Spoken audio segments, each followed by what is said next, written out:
7 decades ago, the first television adaptation of Superman arrived. Now, it's time to rocket back to the 1952 to 1958 series Adventures of Superman, starring George Reeves. In this rewatch podcast, my guests and I break down each episode, from its black and white crime drama beginnings to the kid-friendly color seasons, as we celebrate one of the most underrated Man of Steel depictions of all time.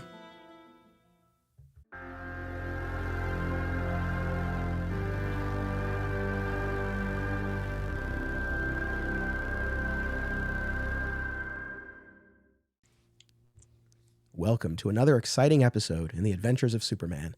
I'm your host, Anthony Desiato. Joining me to discuss Season 1, Episode 10, The Secret of Superman, is first-time guest and comic book artist V Ken Marion. Welcome, man. Yo, what's up, guys? Thanks for having me. I'm excited. I'm so excited. This show means a lot to me, so this is going to be a fun one. I'm excited to talk to you about this because I feel like from our earliest conversations about Superman on my other show, Digging for Kryptonite, this is something that you have cited as a favorite of yours, and this is the first time that you and I are really comparing notes on it, so it'll be cool to get your take on all of this. A quick disclaimer to the audience, I'm sick as a dog right now, and I'm powering through. I've got my hot water with honey and lemon here, and we're going to try to, it should be okay, but just bear with me, and if I sound stuffier than usual, that's why, but thank you for bearing with us. So this episode here, again, Season 1, Episode 10, aired November 17th, 1952, written by Wells Root, directed by Tommy Carr. My synopsis: a nefarious doctor identifies a connection between Superman and the Daily Planet, then uses a truth serum on the Daily Planet staff to try to uncover Superman's true identity. This one was a lot of fun. Before we really dive in fully to this particular episode, I mean, talk to me about your history with this show. Was this something you watched with your dad when you were little? So, yeah, I was trying to think about that. Like, I definitely watched it with my parents.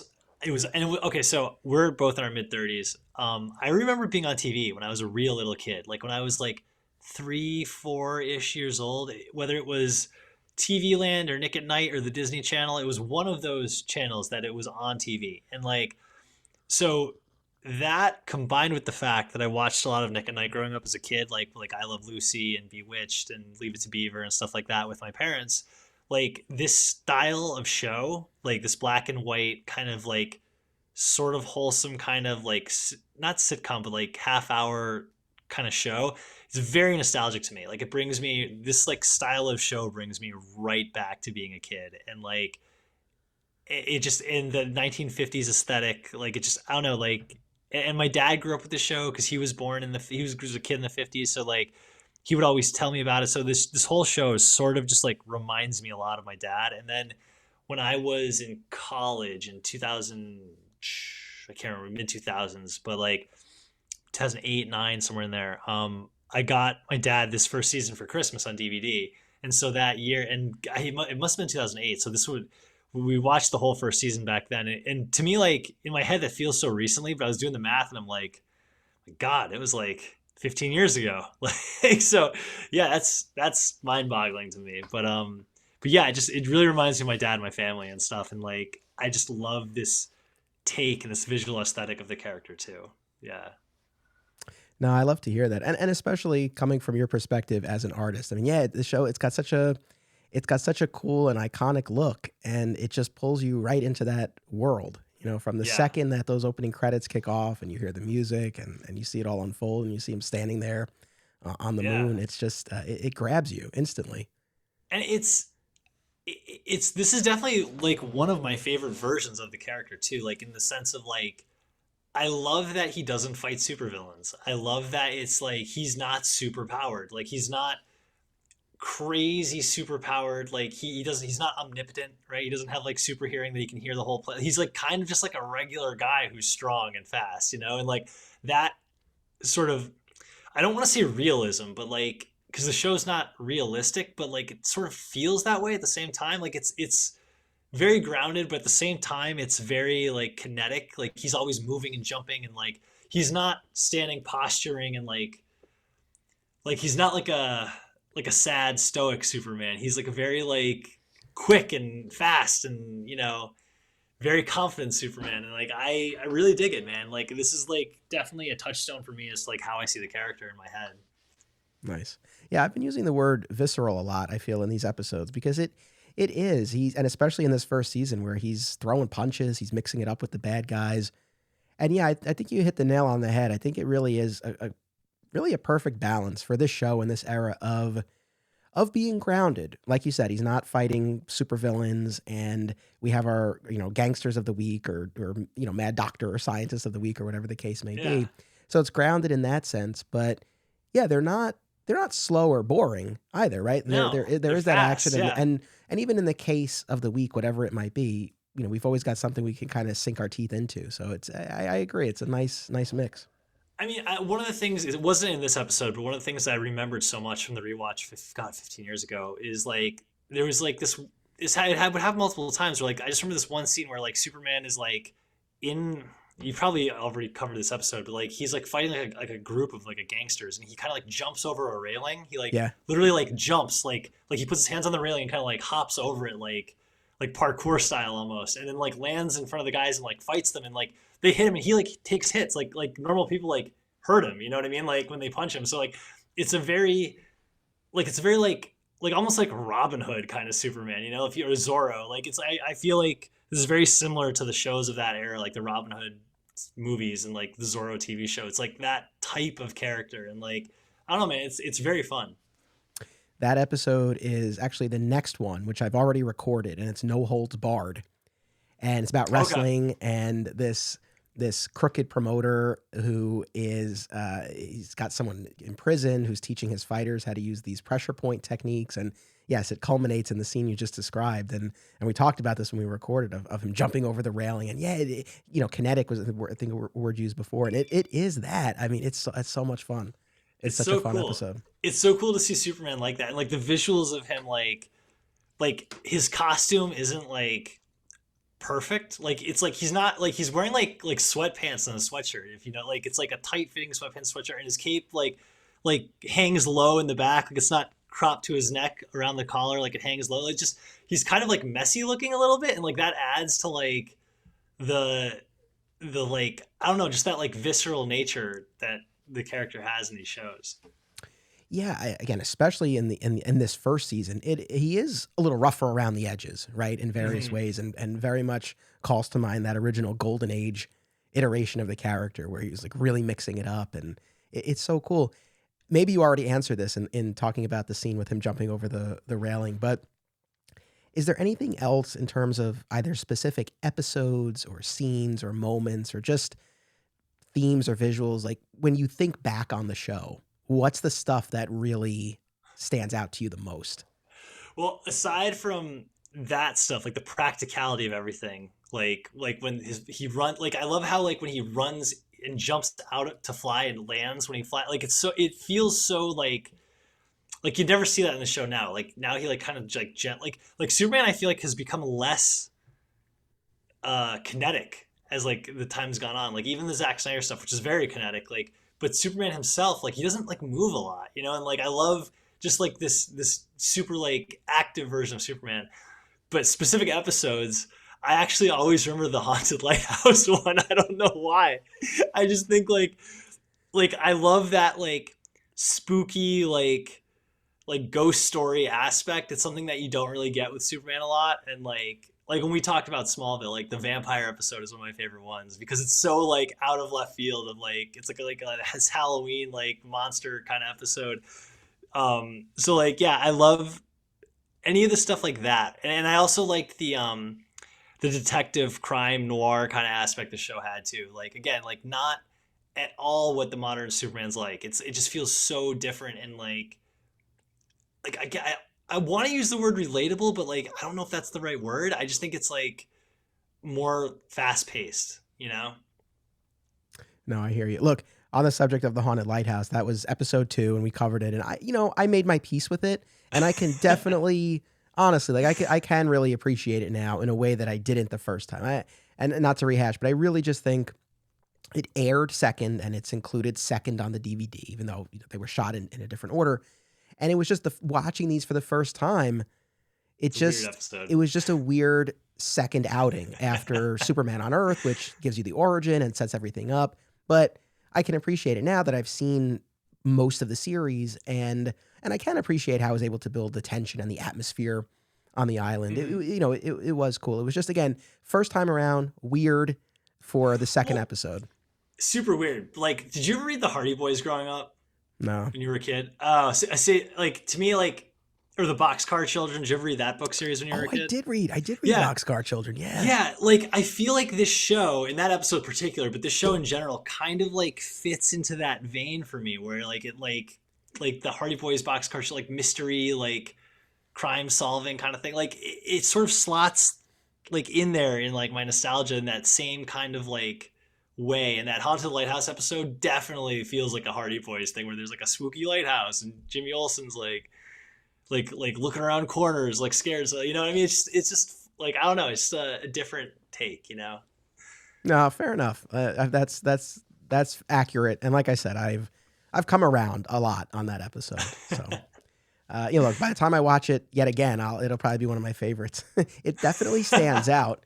I'll give it that. It's a very memorable episode. So this one that we're talking about, just to kind of tee it up, there's a question from one of our patrons, Brian. Shout out to Brian, who said, and he submitted this question right when I started the show, so I've been saving it for this episode. He said, I haven't rewatched in many years and only own the first 4 seasons on DVD. Yeah, the DVDs now are harder to come by. Oh, on that note, because I know in a lot of these episodes I talk about how the availability of the show can be a little bit of a frustration. It's not, streaming with the subscription. As of this recording, and I don't know, this might change by the time people are hearing this, so check, don't hold me to this, but Vudu is selling the entire series digitally for $20. So for anyone who doesn't own it and you're looking to pick it up and maybe watch along with us, that's one potential avenue. So that was a pretty good deal recently. Yeah, All right, steal. Amazon, yeah, Amazon $10 for each season. So if you, yeah, that's a good. discount. Yeah, that's a discount right now too. So yeah, again, I know. We love our physical media, but at least, to get access to the episodes, to buy them digitally is something. So, okay, back to Brian's question. He says, I recall an episode in season 1, this one, where someone tries to get the Daily Planet staff to reveal Superman's secret identity. When you rewatch, please let your listeners know if and when it's even suggested within the reality of the show that Superman even has a secret identity. And that's the thing. Not really. We've done 9 episodes so far, and in terms of what we've seen, there are lines here and there. In the case of the talkative dummy, there's a brief exchange, that's episode 3, between Lois and Henderson, kind of speculating about where Clark is running off to, and one of them says, "Oh, he probably goes and changes into Superman," and as a joke. So there was that little bit. Other than that, there might be more instances that I'm not remembering at the moment, but nothing that was full on addressing it or dealing with it in as significant a way as this episode or the stolen costume, which we're going to get to in a couple of episodes, which is a standout of the first season and of the entire series. So I'm excited for that. But I guess, this raises an interesting question. Is it reasonable? And you can ask this about the Superman mythology generally, but I guess specifically in the context of the show, is it reasonable for people to even assume that he has a secret identity? I don't think so. I think that's in my head. That's why no one thinks that Superman is Clark Kent, because like he doesn't wear a mask at all. So it's like he's not really hiding anything. You know what I mean? It's like, so I feel like if Superman was real and this version of the Superman was real, I would just think it was just like, I don't know, but I mean, he's not. I guess you think he's not in the costume all the time, but like, it wouldn't be more that I would think. I think it would be like it wouldn't be more that I would think, who is Superman? It'd be more like, where does Superman go when he's not being Superman? It wouldn't be like, oh, he's one of these people like with glasses. You know what I mean? Like, I wouldn't think that. I agree with you. I think, and you bring up, I think the best argument against this, which is if we're going to buy into people not recognizing Clark as Superman, I think one of the ways to suspend our disbelief is that idea that people aren't looking for Superman in the person on the street, right? Mm-hmm. So it's easier to believe that they're not making that connection. I agree with you. People might wonder, where does he go? But would they think so far as him having a secret identity? That's probably a bit of that's probably a little bit of a cheat. I mean, I'll say this in fairness to the show. this was like we were saying, a more grounded, sort of smaller scale Superman. He wasn't necessarily globe trotting and averting natural No, disasters all over the world. not at So all. for people in Metropolis, he's essentially primarily based out of Metropolis. They know they're not hearing about him elsewhere necessarily. They know he's only so present in Metropolis. There are so many times that he's not around. So I don't know that for someone to kind of take that step, that one step beyond where does he go to, oh, is he walking among us? I can I can get on board with it. I can get on board with it. Yeah, It yeah. doesn't totally take me out of it, but I do it's a stretch. Yeah, I mean, I do think that this show does a really good job of visually differentiating Clark and Superman. Like, I do think I find it believable that people don't think he's Superman just based on how like different they make him look, you know. But at the same time, I mean, Lois and Jimmy and people who are like that type. I feel like it only works if like you don't spend a lot of time with Superman. If you just see him like show up and like he saves a cat or stops a criminal, right? And then like pieces out, then like I think it's more believable that people don't put it together. But like in like how this shows like Superman's like friends with like Henderson and like all the same people Clark is, then it's a bit of a stretch. Yes. That is fair. There's no there's no denying that. I guess one more thing in this episode's defense, the doctor Ort, who we'll be discussing here, we got to tip our hat to him. He recognizes this connection between the Daily Planet and Superman, right? They always have the first stories about Superman. He appears, I guess, more regularly in those pages than anywhere else. So if the idea is that it sort of starts there with this idea of a connection, and then maybe there are a few more steps before he gets to the idea of a secret identity. I can buy into that a little bit more. So Yeah, I could buy yeah, into that. Yeah. yeah. So we'll go. We typically do sort of a scene by scene breakdown. Sometimes we stick to that more strictly. Other times it's a little bit looser. We can see where this takes us. But overall, big picture. I mean, what was your impression of this episode? It was fun, man. Like again, like it felt like a Hardy Boys type like mystery crime thriller and like I loved Henderson. I feel like I totally forgot that character was like in this show and I feel that's an element of the mythos I wish was still there because I think he adds so much. He's kind of like his like Jim Gordon kind of thing. So that was really cool. And yeah, I just had a blast with it. Like I thought it was like I didn't remember what happened. I mean, obviously Superman's going to save the day at the end, but yeah, the acting, everything was just fun to watch. Yeah. It was good. And yeah, I agree. Henderson has annoyed me in some of these episodes. I feel like he's just a little bit too inept at his Okay. job. This one not so much, but there have been some other ones and some that are coming up where I'm just like, come on, man, you got to be better than this. But what I do like, I do love the show's focus on the core Daily Planet cast and Henderson, and a lot of instances where you see Perry White and Henderson, working together, and it's like these guys are like running the city in their own corner, and I like that. And in one of the final episodes of the season, we get via narration this tidbit that Perry White used to be the mayor of Metropolis. Hmm. So that adds a whole other dimension to it, which I always kind of keep in mind as I'm watching Perry. And it's like, especially when he's barking orders and he's making these big proclamations. It's like, well, yeah, the man used to run the city, so let's Yeah. listen to him. Yeah. Are we gonna go with like scene by scene through this, or like where did you want to start? I think we can at least start that way, and then if we want to Yeah. jump around, we'll find. I'll say this as far as my overall impressions. I enjoyed this one a lot. I thought that it kind of sputtered out a bit in the end, and I thought that there a little bit more could have happened that would have been interesting, even if it were undone. And I'm referring to Lois knowing the secret. It's under this hypnotic state, and it's forgotten as soon as she's woken from it. And I just thought that maybe they could have played with that a little bit more. So I felt it was a little anticlimactic, but everything leading up to it, I really enjoyed. This was, I thought, one of the stronger ones so far. Cool. Cool.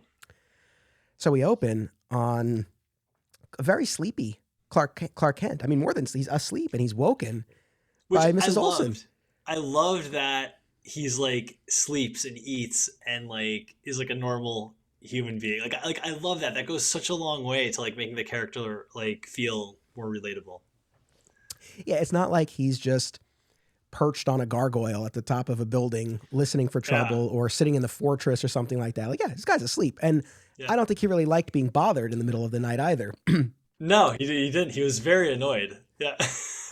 Which, I got to tell you, man, it's so funny because after watching everything the first time around a couple of years ago, my view of the George Reeves persona, especially as Clark, even more so as Superman, especially Clark, is just one of impatience, especially in the first season. And we talked in particular in the Night of Terror episode when he really like rips off the head of Miss Backrack, the secretary at the Daily Planet, and he's just like so annoyed and impatient. And I think I've sort of projected that onto other interactions because in my head, when I was watching the scene, I was like, oh, he probably bites her head off about waking him up. But he's actually relatively nice. Yeah. But yeah, Mrs. Olsen, very concerned that her son hasn't come home. This is another thing, too, that I always bump up against. I think in my head, I think Jimmy's older than he really is. Because there's stuff like this where he lives at home. And then there's a later episode, I think it's in season 2, where his mother goes out of town and he has to stay at Clark's.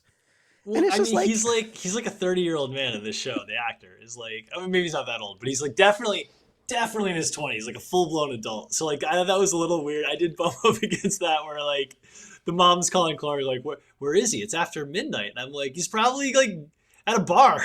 Like, I know. It's like, stop trying to salt this guy's game. Maybe he's out there having fun. Jeez. Yeah. So I know. And she talks about his typical routine and the diner, which she already checked. And, the case is mounting that maybe something has gone awry.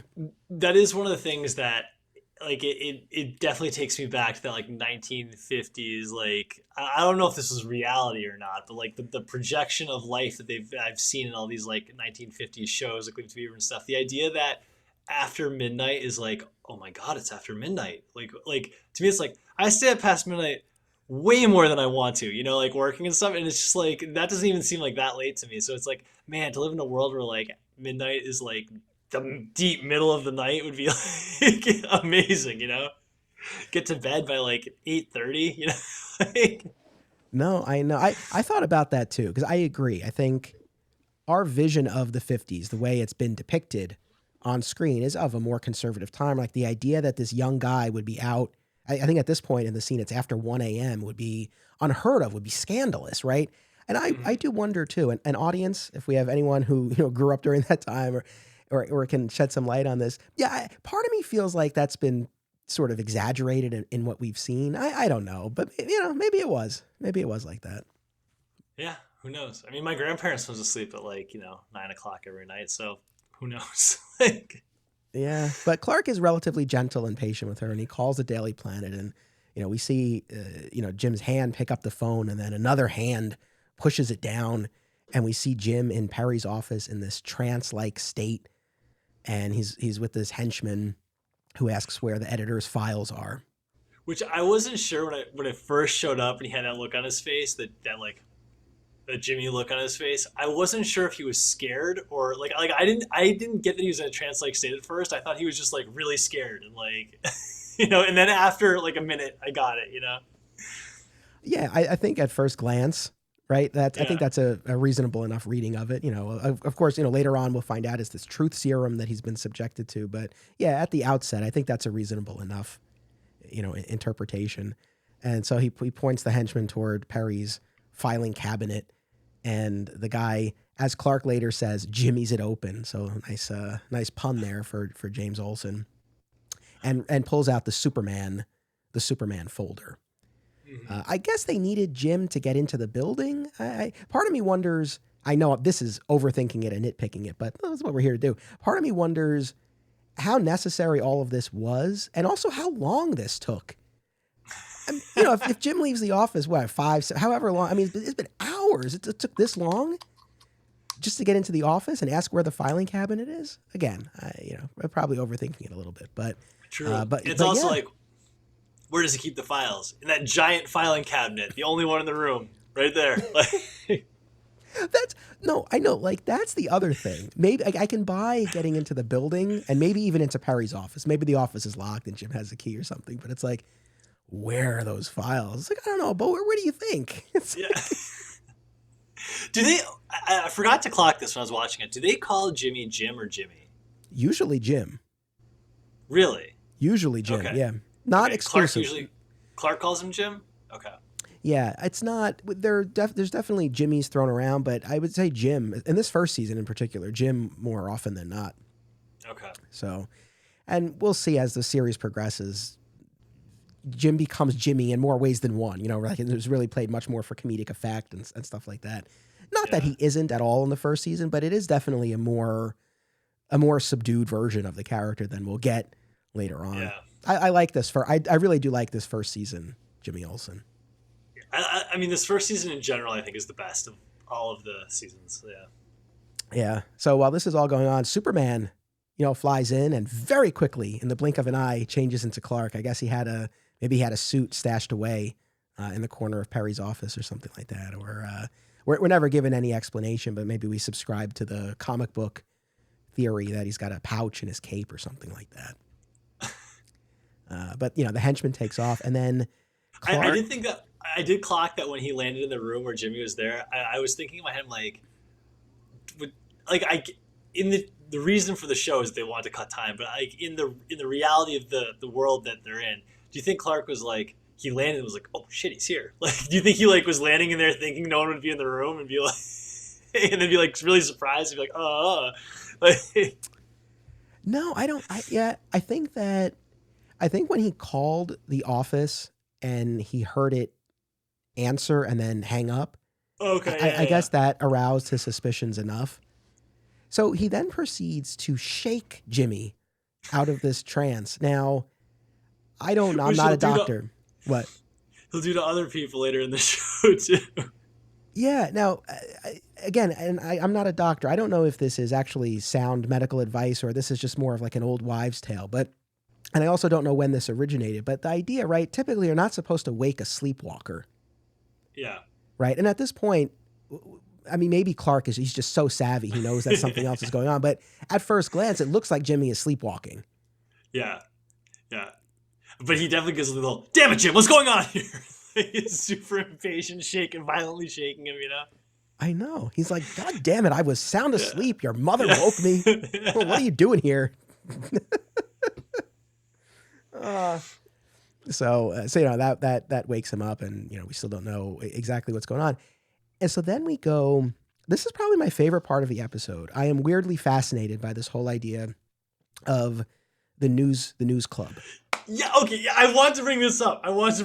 So badly to see what you're gonna say. Was the news club in more than one episode, or is this the first time we've seen it? This is the first time we've seen it. I know. In the rescue episode where Clark is at the DC office of the Daily Planet, the editor there is like, hey, do you want to go to the news club and grab a bite to eat? And Clark's like, no, I got to go. Again, always in a rush.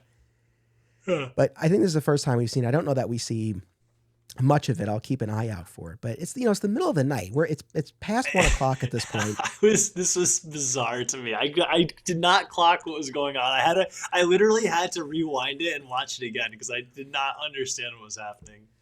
I have to say, so Rich Roney, a dear friend of mine who's the guest on the next episode, he and I, for the past couple of years now, we consistently joke about this, how Perry White is in his room at the press club, essentially akin to a hotel room, in the middle of the night, ordering a coffee and a sandwich. And as far as we can tell, there doesn't seem to be any breaking news or anything like that. No, so that's what I was so confused by. So for the listeners who haven't seen this, it cuts to a counter that says News Club counter, and it looks like a food counter, like a diner. And a guy gives a tray to a waiter and is like, bring this up to Mr. White. He wants it now, or something to that effect. And a waiter, like with like a white jacket and a tie and like the little like towel around his forearm, like is carrying this plate up to Mr. White. And I'm like, wait, is he in a hotel or does he live here? Like I couldn't. I was like, wait, is he getting room service in his apartment? Like that's what I could not understand for the life of me. I'm like, is this like?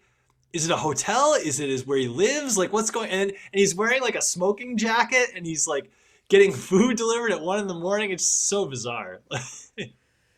Yeah, there's a lot going on in the episode, but that's the thing that I always fixate on most about The Secret of Superman is Perry White in the middle of the night ordering a coffee and sandwich at the news club. Being very upset that it's not like getting there like ASAP too.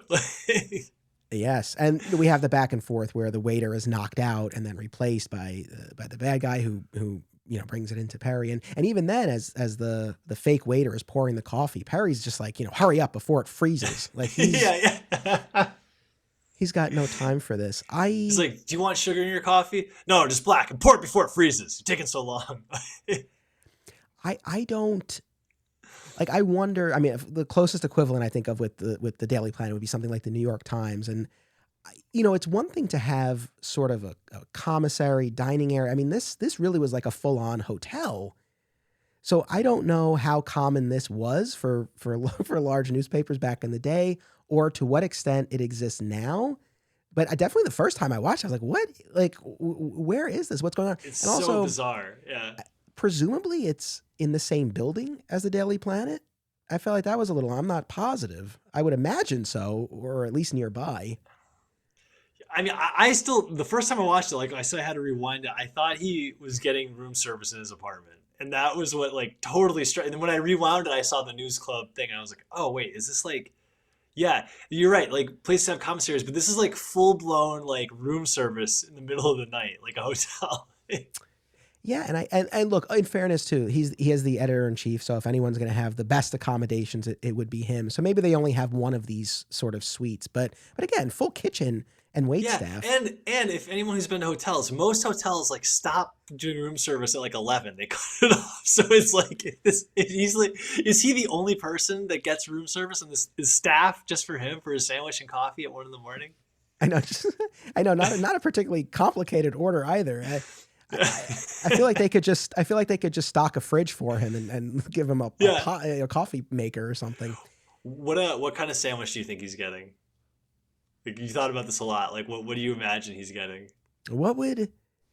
Because my instinct is what would I get? But I don't know, what would Perry White get? Nothing too. I feel like it would be like a turkey and cheese or something. I feel like it'd be very very standard. What about you? I'm thinking like as complicated as it would go, it'd be like a turkey BLT maybe. But like I'm thinking, you're right. Like I'm thinking like bologna and mustard. Like is what I'm thinking. Maybe. I don't know if you ever watch The Late Show with Stephen Colbert, but he does periodically his Colbert questionnaire, where he asks his guests a series of questions designed to get to know the core of them. One of the questions is, what is the best sandwich?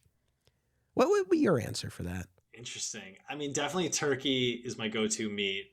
And then lettuce, tomato. I like to throw like olives on there, like black olives or like banana peppers. Yeah. Nice. Ooh, banana peppers. Yeah. That's a nice touch. I haven't had those in a while. That's a very nice touch. I mean, Wegmans, shout out to our Northeast crew over here. There's a grocery store chain called Wegmans that makes killer sandwiches. So. Yes. Yeah. I think mine would be Turkey Club. If I were ever on the Late Show and I were posed that question, for me it would be Turkey Club. Maybe that's what Perry White got. Is that turkey with bacon? Yeah. That's a good one. Yeah, I mean, I'm right there with you. If that's an option, I'm always getting that too. So yeah. I think the thing that gives me the most pause about this, right? I can buy into there are these quarters for some level of Daily Planet staff. The editor in chief, at least, maybe others have access to it as well. I can even buy that they have, even if it's a limited kitchen and wait staff on hand for something like this. This is but what stops me dead in my tracks is just why was he? I mean, I don't know, because in my mind it's like maybe he was staying because there was some breaking story or something like that, or maybe they rotate who's on call overnight in case something breaks. Maybe it's that. Let me blow your mind here, okay? What if when Clark got woke up in the middle of the night, he was also in the newsroom, the news club, where he was sleeping, and Jimmy's mom was in the news club as well, and they all live there. It's like basically an apartment complex for anyone who works there. I love it. How crazy would that be? I love it. So, I don't know. I think we've exhausted this as much as we can. People might be like, why are they talking about this thing? I don't know. I find it fascinating. I really find it fascinating. I also, you know what it is too, in all honesty, just thinking about the state of print journalism these days, right? And it's it's a tough business, right? Yeah. So even thinking of something like the New York Times, and I've been to the New York Times because I do have a friend who works in it. I've been there and stuff, but it's like I can't imagine anything to that level existing today. And so I think that's sort of the other thing that I just keep coming back to. It's like, Yeah. wow, like what an extravagance. But also you think back to that time and like I feel like people weren't extravagant, right? Like I mean, I hear stories from my parents growing up. It's like, money was like really tight for like most people. And so like to think that like a newsroom would have these extravagant accommodations is just crazy. Yes. Well, I know that is a good counterpoint. So in any event, we have the fake waiter in the room drugging Perry's coffee. We see him drop a little pill. And this is the doctor himself at this point, right? Is it Dr. Ort? Yes. Yeah. Yeah. Yeah. And we see Perry fall into this trance, and Ort starts questioning him. Basically, like we were saying before, Ort points out these connections, the frequency with which Superman appears in the Daily Planet. The Daily Planet always gets the story first. And just this idea, I think his question is like, who is Superman, right? Hmm. And Perry says he doesn't know, right? Right. Which, I mean, that goes back to, sorry, excuse me, that goes back to our first question that I guess people do assume Superman's got a secret identity then, right? Because like, if people didn't, they'd just be like, Superman, what are you talking about? Right. No, I know. That's just true. I also wonder, look, what was in his files? What, The address to the newsroom, to the news club. To the news club, I guess. But it's like, it was the Superman file in particular. And like, that's the thing. I wonder what's in there that wouldn't be in news clippings that this doctor might already have. It's a pretty thick folder.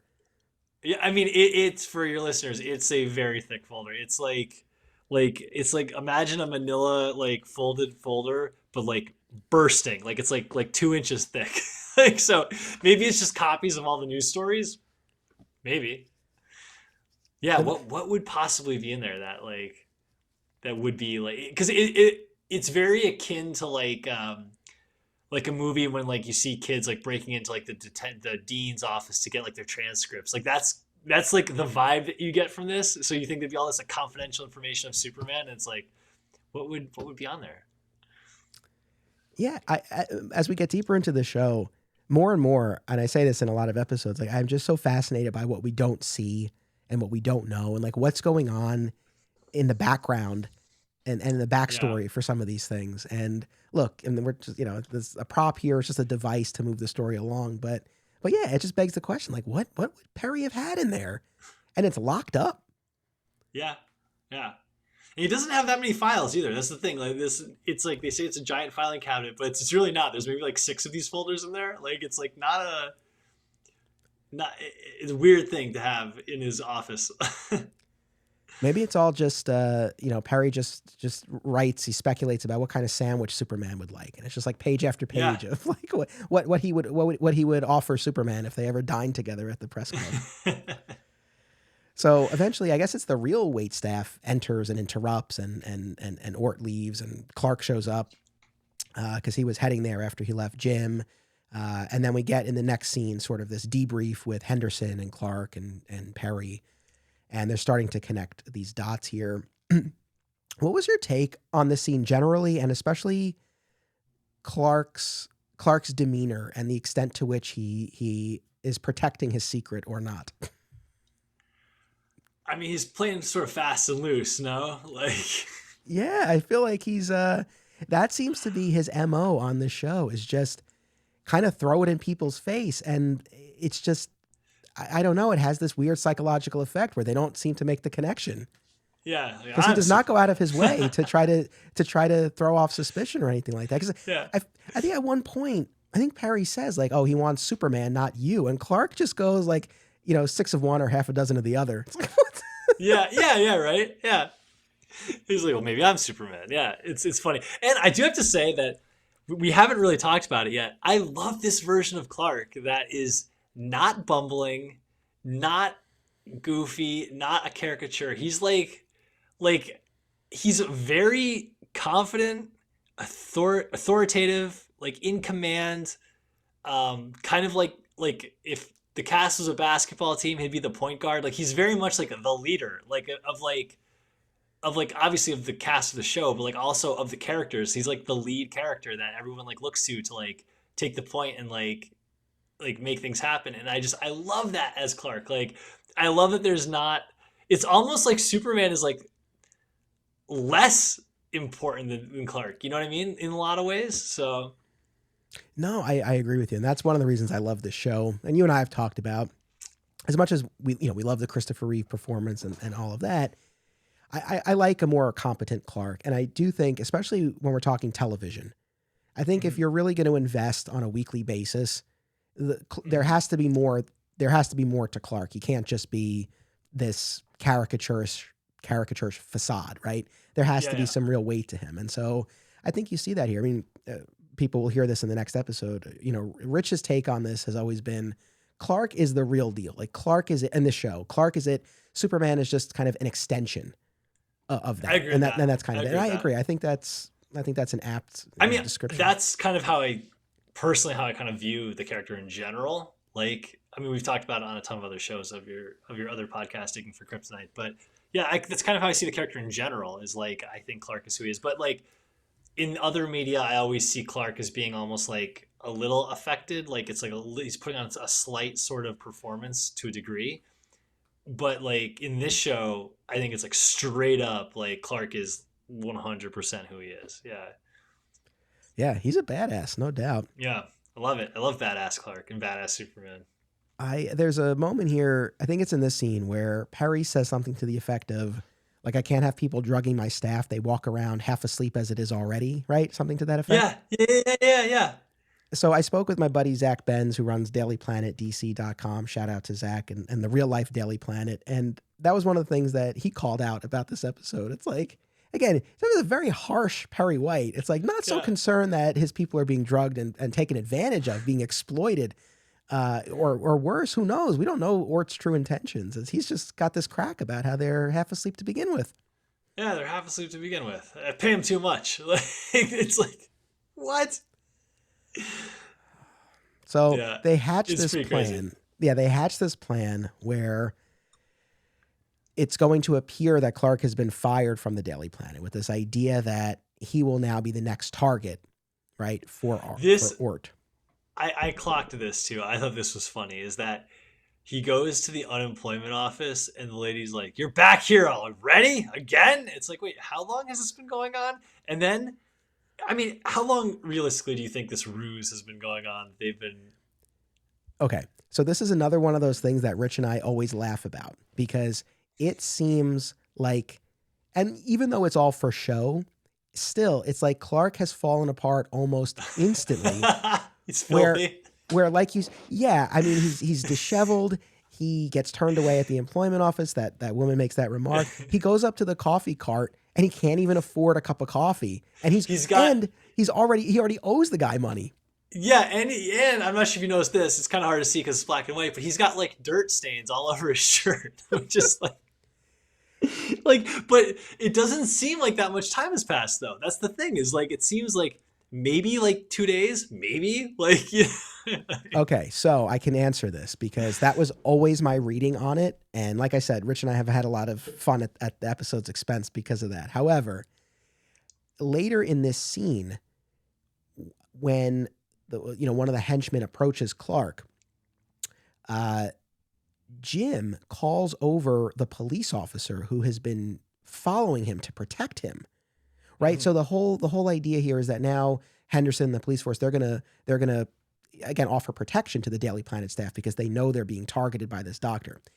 And Jim says to the cop who's been tailing him, "You've been following me for weeks." There's a line about following me for weeks. Okay. Which again, I totally missed that the first time around. And I had the exact same thought you did. I'm like, it's been like a day or two. So I think in the timeline of this episode, I think more time has passed. It doesn't play that way right at the outset, but I think from that line, it's like they've been, at this for a little while. Mm-hmm.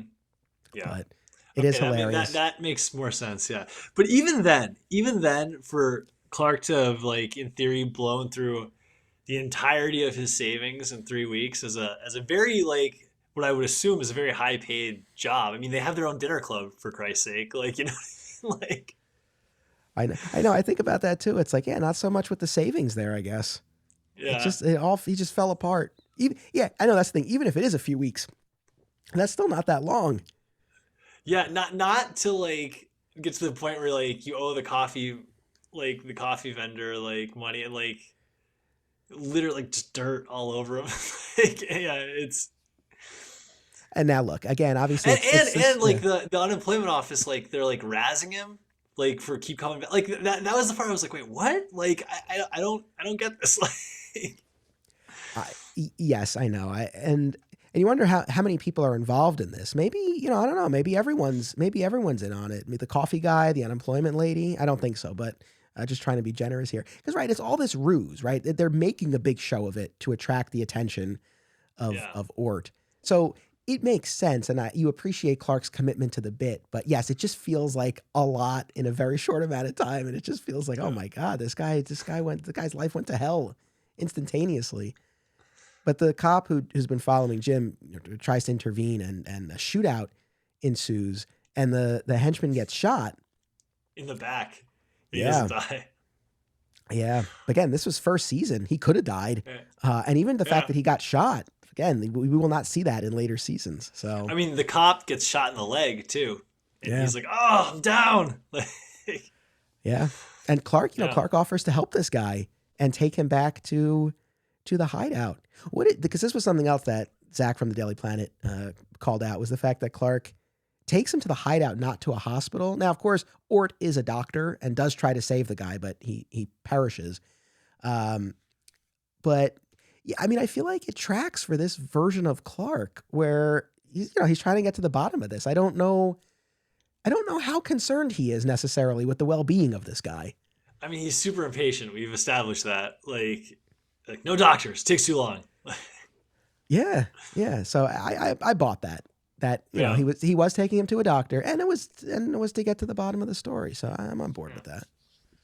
So the yeah. next scene is Clark and Ort at the hideout, or I guess not even necessarily a hideout. It's this office, I suppose. And of course, we know the henchman doesn't make it, and we get this exchange with Clark and Ort. Ort offers him a dead man's sandwich again with the sandwich. Yeah, yeah. And offers him either beer or wine. But of course, he's Superman, so he has to go with either a ginger ale or a milk. Yeah, yeah. And I think he gives him ginger ale, right? Yeah, ginger ale, and of course, Ort drops the pill in it. We see him do this a bunch of times in the episode here. He's Yeah. he's really got his MO. So you offer a drink, you plop that pill in there, and this was Creepy. yeah, yeah, yeah. But it's cool. Like, this is a cool scene because obviously we know Clark's not affected by it and he's playing along, but Ort doesn't know. I like that whole bit. I thought that was fun. Yeah, it was good. Yeah. Well, I was actually wondering if it would affect him. I didn't know. I was like, because this version of Superman is not, like we said, like a guy punching him in the face like hurts him. So like maybe he would have been affected. He's not, but It's funny, and obviously for people who have listened to my other show, you and I are massive Smallville fans. But this extends to, I think, any iteration of the Superman legend. It's like, each show is making up its rules to an extent, right? And Mhm. there are times, of course, for all the Smallville talk, I can't pull something off the top of my head right this second, but it's like there are times where you expect something to affect him and it doesn't, or vice versa, Mhm. right? Like, you don't know necessarily. So I agree with you. It's like we don't know exactly how this is going to go, but I like that he was just playing along with it, and or instructs him to dispose of the henchman's body and to think about everything he knows about Superman, to spill the beans when he comes back. So Clark heads out, and then we have Lois's entrance on the scene here, and her Mhm. insistence on going in. This is something that comes up in pretty much every episode here. And since we're talking about Lois, now's a good time. Who's your preferred Lois in this series? I liked the first one, the one that was in this series. Yeah, I Phyllis liked her Coates. better. Yeah, yeah, yeah, yeah. I like Yeah.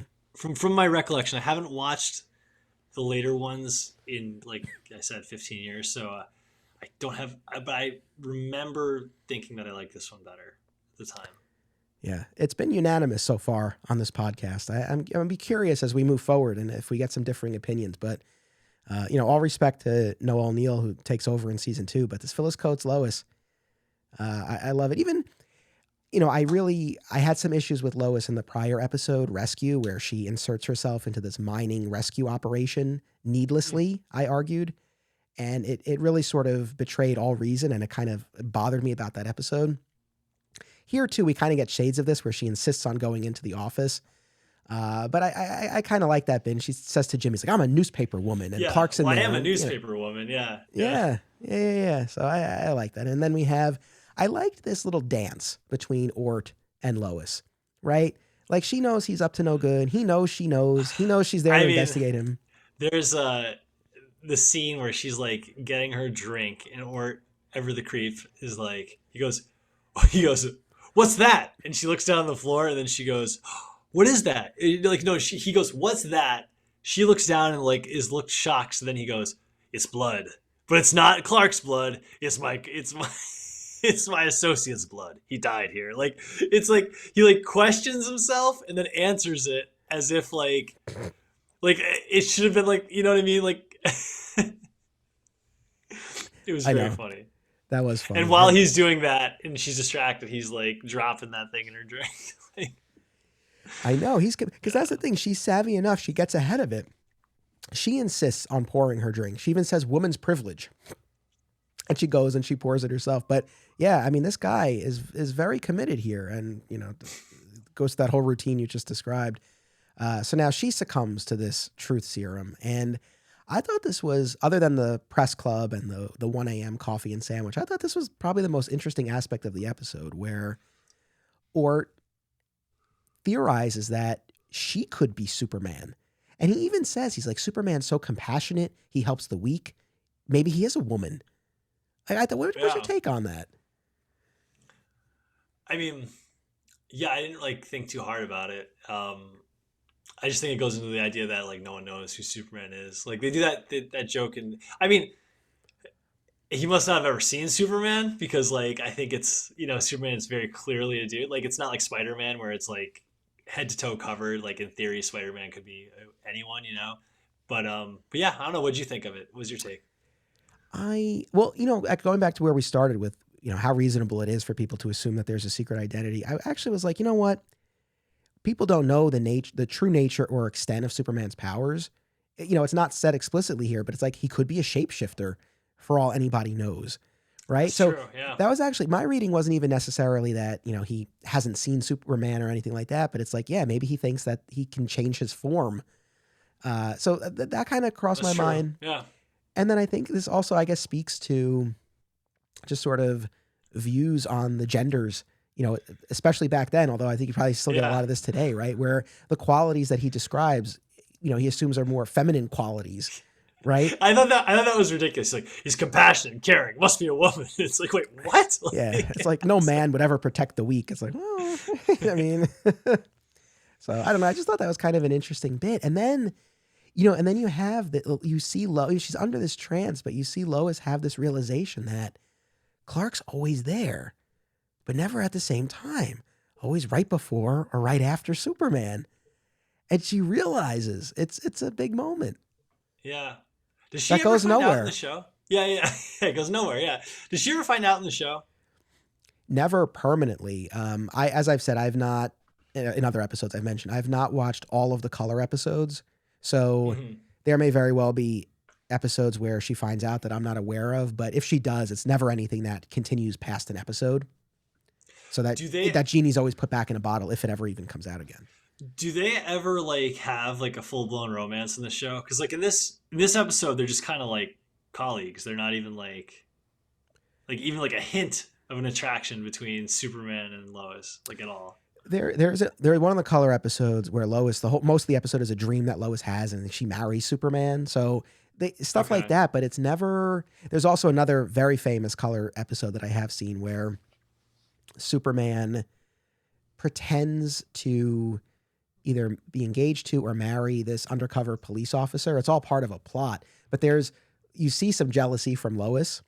And then actually in the next episode that we're going to talk about, No Holds Barred, there's a wrestler who kind of takes an interest in Lois, and Clark has a little bit, it's very subtle, but he does have a little bit of a reaction to it. And Perry, of all people, even calls him out on it. He's like, listen, is this about Lois's friendship with that wrestler?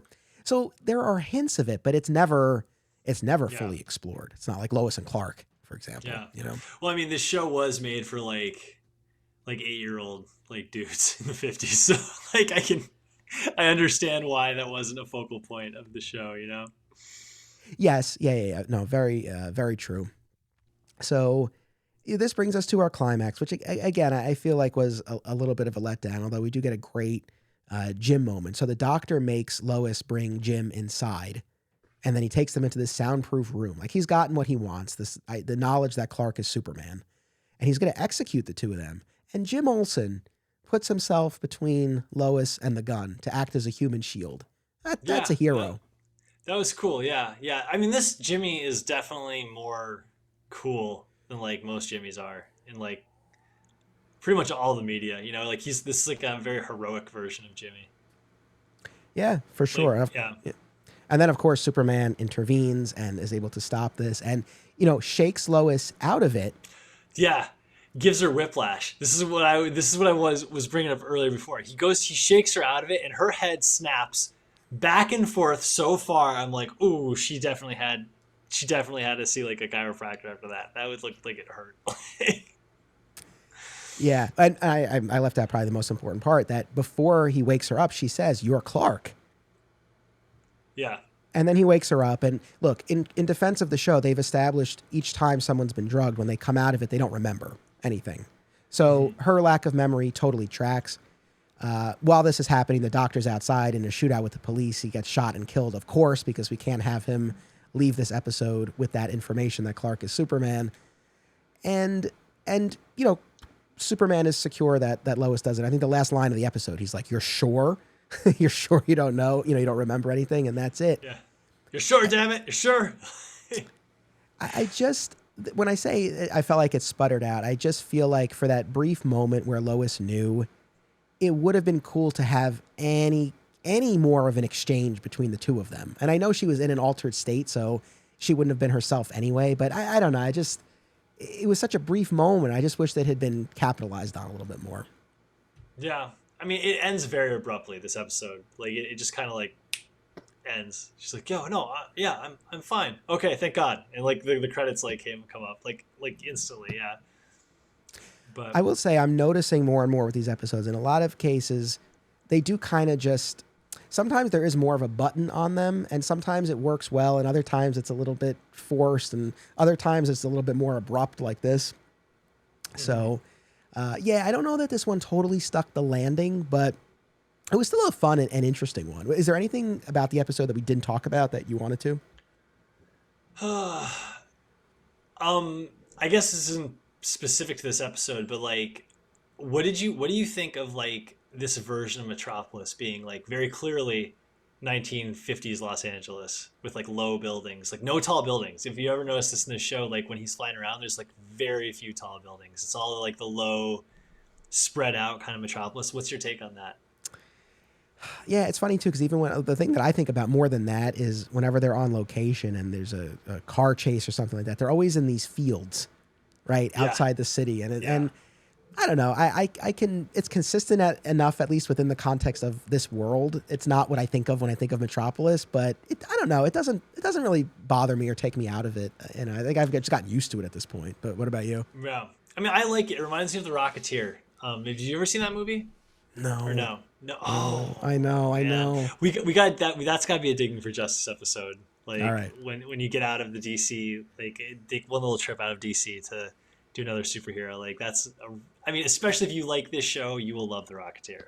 Like, I'll say that to anyone listening. Like, if you like this, like, aesthetic for like a superhero show, Rocketeer is great. All right. No, it's been on the list for forever. So no, I'm on board. So the last thing that we typically do in these episodes is we rate them. So I have my Fedora rating system on a scale of 1 to 5 fedoras. How many would you give this episode, The Secret of Superman? Ooh, okay. Let me think.